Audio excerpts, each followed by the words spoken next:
The manifest listed them under ornamental equipment. That's a direct quote. I have the paperwork. 40 micro-survey drones, each the size of a clenched fist, each painted a very specific shade of safety orange that the Vethatok survey crew found deeply, personally offensive, for reasons that were never fully explained to me. They hummed at a frequency that made the angular wire joints in the Vethatok survey team's limbs flutter when they walked past the storage rack, which was not something I had anticipated and which I did not feel responsible for. I had submitted my equipment manifest 3 weeks before departure.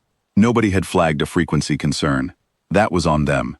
Survey lead Vetharak noticed the drone rack on our second morning aboard platform Orith Dal, which tells you something about how seriously the Vetharak took their pre-mission inventory checks.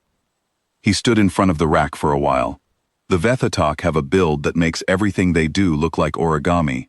All sharp-angle limbs that fold and refold when they think. Wrists bending in directions that don't make sense if you assume a wrist is supposed to have a limit. Vetharak stood folded over the drones for a while, studying them, and his joint nodes cycled through about 4 different colors before he looked up. These are decorative, he said. I waited to see if there was more. There wasn't. They're survey drones, I said. They are the size of a human fist. Yes. He looked at me with all 3 of his eye plates at once, which, with Vethakok, is a signal I've since learned to interpret as something between professional concern and barely polite bafflement. Then he went back to his primary console, and I went back to mine, and I assumed the matter was settled. It was not settled. That afternoon, during the formal operations briefing for the full survey crew, Vethorak put up the manifest on the main display. He walked through the primary array equipment, the Vethok Deep Penetration Ground Sensor Suite, 4 units, aperture range 11 centimeters to 40, capable of subsurface imaging to 3 kilometers at survey standard resolution. He walked through the secondary positioning array. He walked through the atmospheric samplers, the geological core units, the spectral analysis platform. Then he got to my line item. He read it aloud. Supplementary human survey units. Quantity, 40. Classification, decorative. He looked at the crew. They are approximately this size. He held up one angular hand and curled the wire fingers into a rough sphere the size of a human fist, which was a surprisingly accurate physical demonstration, and which made 3 of the junior technicians produce a sound I can only describe as structured laughter, rhythmic clicks, and a low harmonic hum from somewhere in their thorax cavities that I will admit I did not find especially warm. I was the only human in the room. I wrote decorative in my own notepad and circled it.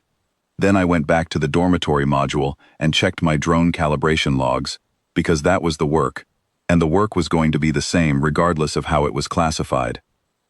We deployed to the surface on day 4. The Vethatok primary array performed very well for the first 6 days. I will say that clearly and without qualification. The Deep Penetration Suite is an exceptional piece of equipment. It imaged a full 280-kilometer geological transect in the time my kit would have needed to do about 40. There were moments, standing at the surface ops deck watching those readings come in, where I thought, they are not wrong that this is the actual survey technology. The Vethakok build these systems to a standard that makes most human geological equipment look like it was assembled in a shed, which in some early versions of our survey kits, it essentially was. My drones spent the first 6 days doing what they were always going to do. Survey-grade surface atmosphere sampling, particulate density mapping, close-range photometric ground truth, a full mosaic of sub-centimeter surface texture across the primary corridor, which nobody at the Vethatok console was going to ask for, but which I logged anyway, because you log what you collect, and you collect everything your aperture permits. All of it filed. All of it supporting the primary array readings with the kind of fine-grain cross-reference that a 3-centimeter aperture instrument provides, and that an 11-centimeter minimum aperture instrument, by geometry, cannot. I did not announce this. Nobody asked. The drones were decorative. It was in the paperwork. On the morning of day 7, platform Orith Dal moved the primary array south-southwest toward the methane silicate basin at survey grid reference Cal 16. The array went down at 0914. Not a failure, a limit. The methane silicate formation at Cal 16 was a known geological edge case. the kind of subsurface structure that produces a resonant interference signature in the 11 centimeter and above aperture band. It is in the geological literature. It is not obscure. The primary array began producing what the VETHOC imaging software flagged as resonant artifact, confidence below survey threshold, and automatically suspended acquisition pending manual recalibration. Manual recalibration, VETHOC determined after 90 minutes of diagnostics, was not going to resolve a physics problem. The basin at Cal 16 was approximately 400 kilometers east to west. It sat directly across the primary survey transect.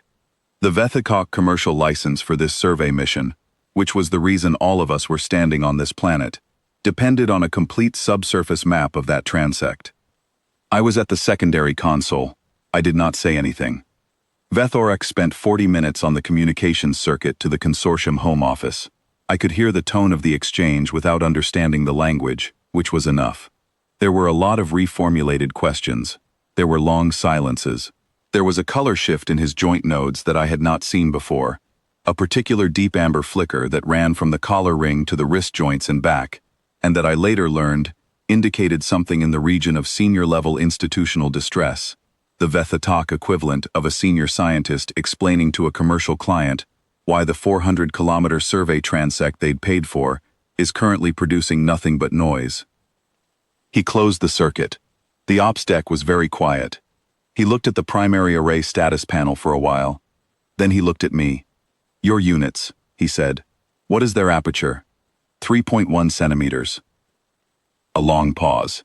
His wrist folded in on itself at an angle I found medically alarming, and then unfolded again. "The resonant interference threshold for the methane silicate formation class is aperture dependent," he said. "Yes. Units below approximately 3.5 centimeters would not be affected." "That's correct." He said nothing for a moment. "Your units are 3.1 centimeters." "Yes.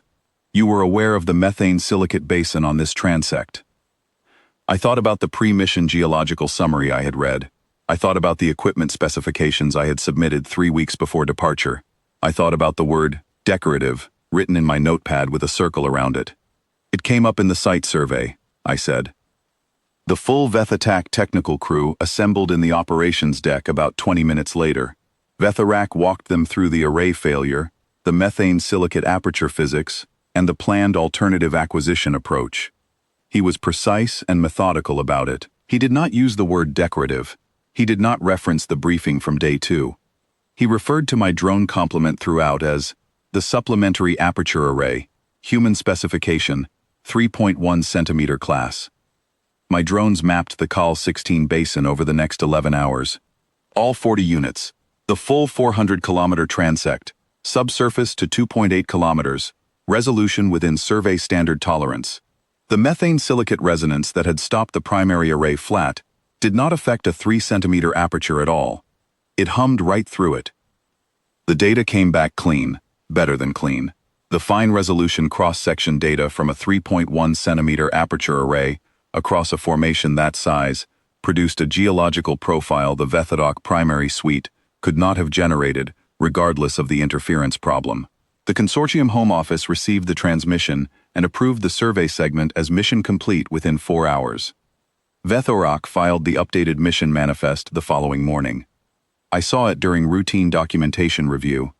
Under the equipment section, my drone complement had been reclassified. The entry now read, Active Operational Survey Array, Aperture Critical Specification, Mission Essential Designation, Quantity, 40. He had changed the line item himself. No note, no annotation, no reference to the previous classification.